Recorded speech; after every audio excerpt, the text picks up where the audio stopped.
So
napakaganda ng ngayon, ng panahon ngayon.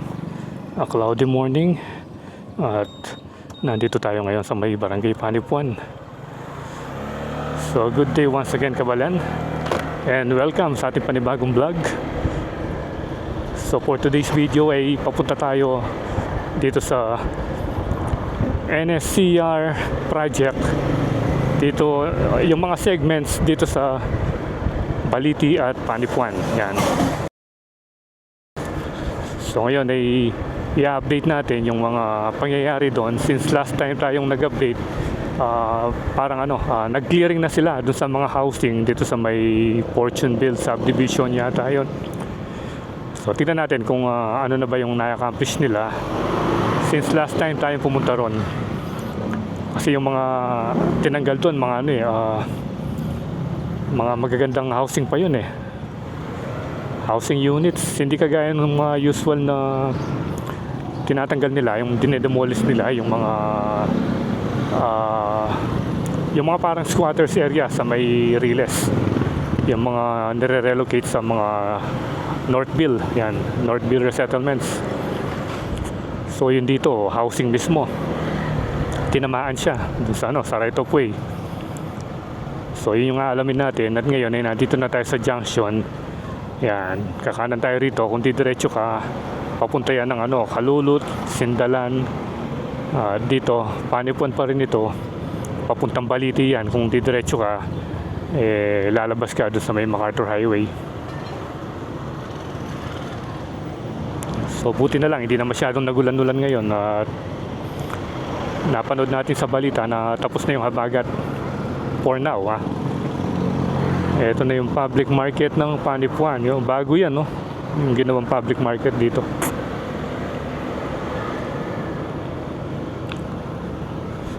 Bali malapit na rito. Yung next na tulay na madadaanan natin.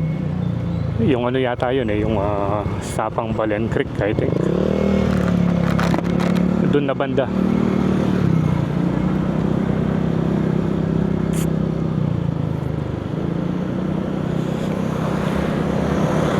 Dito maraming mga subdivision dito. Usually mga Fortune yung pangalan. Yun, Fortune Royal 7. Yung iba, Fortuneville. Ewan ko kung isa lang yung may-ari dito. At marami ding mga rito, mga resort. Yan, gaya nito. Ano kasi pangalan nito? Villa Antonina yata. Itong resort dito. Pero yung pinakasikat na resort dito yung yung Villa Alfredos. Yan. Dito meron din Rose Ann Garden Resort. Dito another Fortuneville yan, Fortuneville na naman. So parang series of subdivision yan, puro Fortuneville.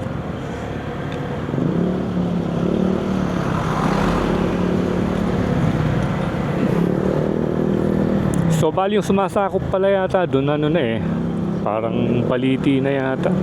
Kasi nandito na yung arko ng ng Panipuan. Ayan ang daming motor So yan, liko tayo rito. Tingnan muna natin yung mga segments doon and then babalik tayo dun sa kabila naman.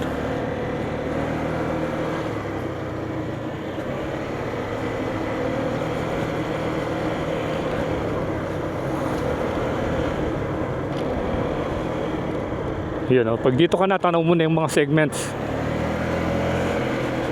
At ito yung ano, yung parang dike din ito eh. Yung walang harang. Pag nahulog ka dyan, dire-diretso ka. Hindi naman tapunan ng basura ito. Then dito, meron ding subdivision dito. Itong ano bang pangalan? Sendara Plains. Ito yung nakikita natin sa drone shot. Itong housing na to, Sendara Plains pala. At yan na yung mga segments. Yan. Dito sila gumagawa eh. Yan, yung nakikita nyo ano dyan, yung crane na yun. No? Ongoing yung trabaho. Yun, umaandar yung crane.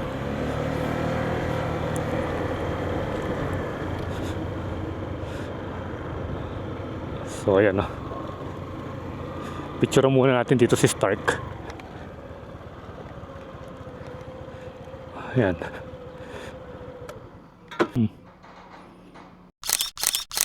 So nakapag-picture na tayo. Pero yung goal natin ngayon, tingnan natin yung ano, yung ginagawa dun.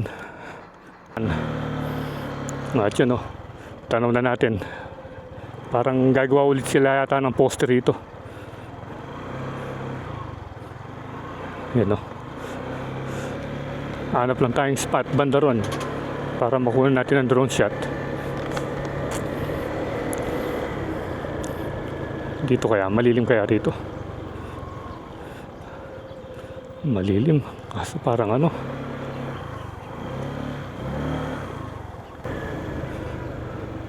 Yun o, tingnan nyo. walang bakod dito. Walang harang. Tulog ka dyan, dire-diretso ka na.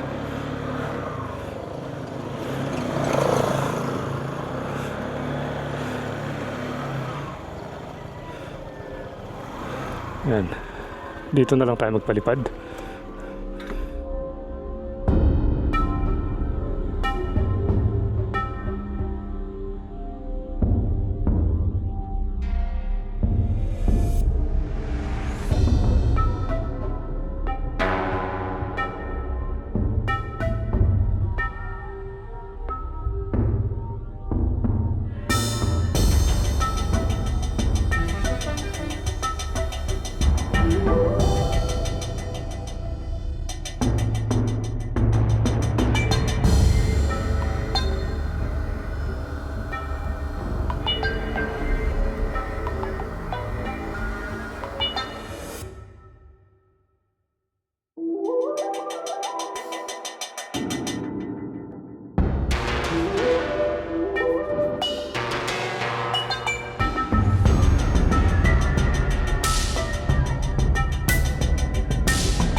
So nakapagpalipad na tayo at nakita na natin yung aerial shot nito.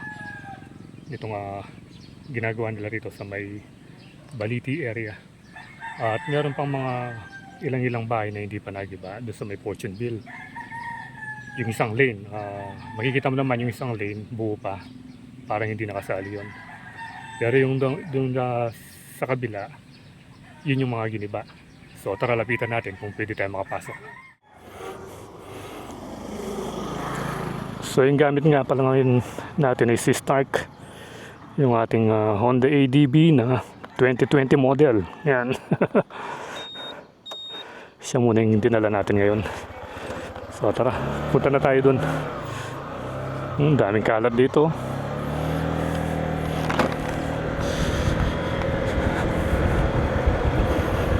Dito, subdivision na naman yung katabi niya.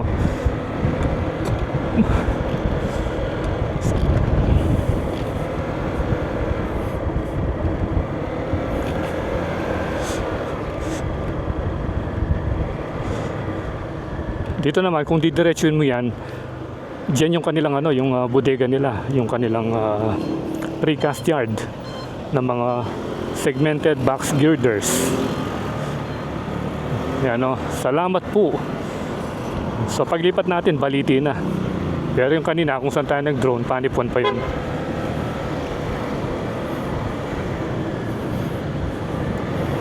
Ayan. Dito, kitang-kita na rito. Ayan yung mga nawasak na bahay.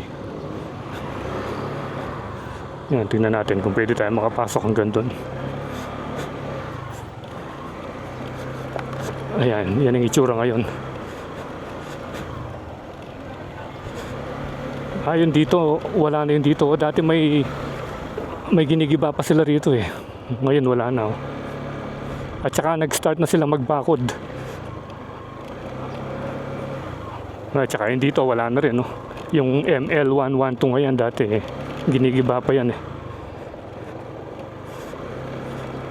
So ngayon, dati nandito yung bako eh. So ito, nagbabakod na sila rito. Balik na tayo. Mamakod mo ata, boss? Mamakod na la? Ha? Meron pang gandun. Try natin hanggang doon. Ito yung mga nakita natin sa drone shot kanina na hindi pa nagiba. Ito, yan yung itsura. Mga housing yan, kadugtong yan, Kaso ibang unit na yun doon. Baka hindi pa nababayaran yung iba. Yan, first time lang natin nakarating dito. Usually hanggang doon lang tayo, doon sa may tao kanina kung saan tayo hanggang dito pala, Ayan, hanggang dito nabakuran na. So yan, nakarating tayo hanggang dito. Tingnan niyo yung mga nagiba, Ayan. Pero yung bakod dito ewan ko lang kung anong gagawin dito sa area banda rito. Then may daan na naman dito. Ayan.